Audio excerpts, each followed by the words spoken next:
আমার পড়াটানে football ground poultry খেলা করা হচ্ছে আজকে জলে জলে রবিবার আজকে 24 তারিখ। এদিকে বার গাড়া হচ্ছে।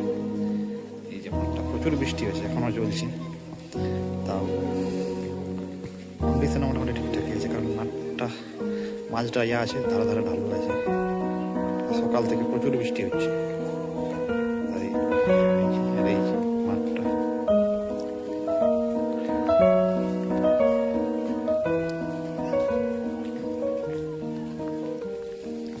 নতুন বাড়গুলো লাগানো হয়েছে।